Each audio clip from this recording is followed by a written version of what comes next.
A very good morning, students. Today we are going to do reason facts. So the very first fact is that if we are dividing a number by 1, it will give the number itself as the quotient. So here you can see that if I am dividing 5 by 1, I will get 5. If I am dividing 8 by 1, I will get 8. If I am dividing 24 by 1, I will get 24 as a quotient.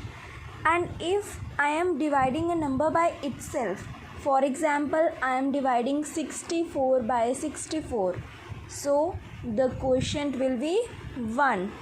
And if I am dividing any number by 0, it will give 0 as the quotient.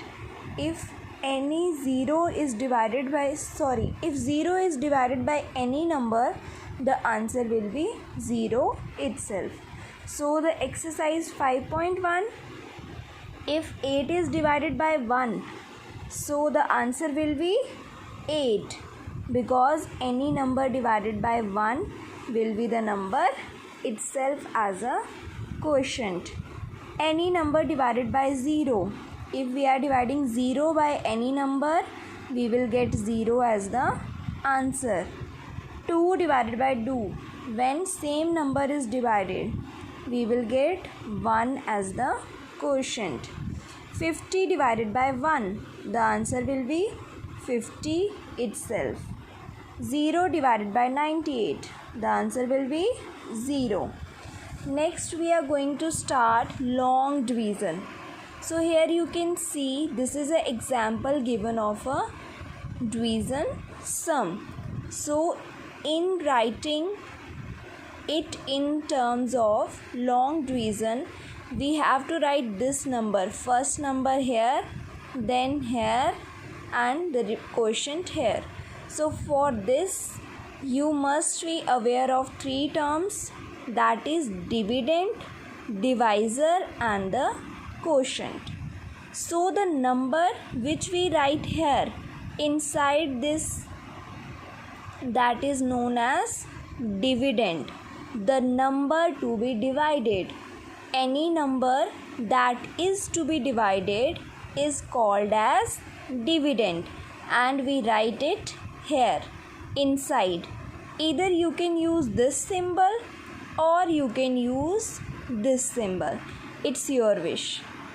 Then the number which divides, so here the number which is dividing, that is your 4, it is called as divisor, and we write divisor outside here.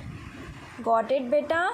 Then the answer we get after the division, that is called as quotient. So when we are dividing the number and after dividing we will get an answer, that is known as quotient, and it is either written at top or here.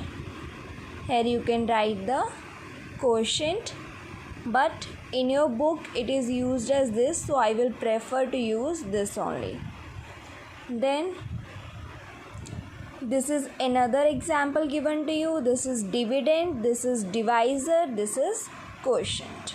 So when to represent in long division, we will write divisor here, dividend here, and quotient at the top.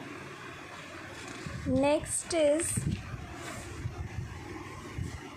we have the relation divisor into quotient equals to dividend. For example, if we want to check whether a division is correct or not, then we can use this formula in case when there is no remainder.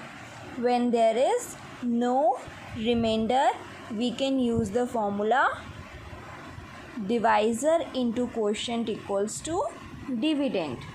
Then coming to your exercise 5.6, complete the blanks. Write 35 divided by 7 equals to 5 in long form. So long form is this. So you have to write dividend here. Dividend is 35 Divisor here, divisor is 7 and the quotient is 5. Write 40 divided by 5 in long form. So we will write 40 inside, that is dividend, divisor here and the quotient here. Write 7, 4 in short form. So dividend divided by, this is the symbol of division, divided by the divisor is equals to quotient. 32 divided by 8 is your 4. In the sum, 48 divided by 6 equals to 8. Dividend is your 48, divisor is 6, quotient is 8. And the formula, dividend is equals to divisor into quotient. The multiplication fact for 18 divided by 2 equals to 9 is 9 into 2 equals to 18, or 2 into 9 equals to 18. Got it, beta? Next is solve the following. So 6 is the divisor here and 24 is the dividend here. So for this we have to read the table of 6. 6 1 the 6, 6 2 the 12, 6 3 the 18, 6 4 the 24. So we will write 4 here, 24 here and remainder will be 0. Got it? This is the way to do the long division. For example, this part. 5 is the divisor, 45 is the dividend.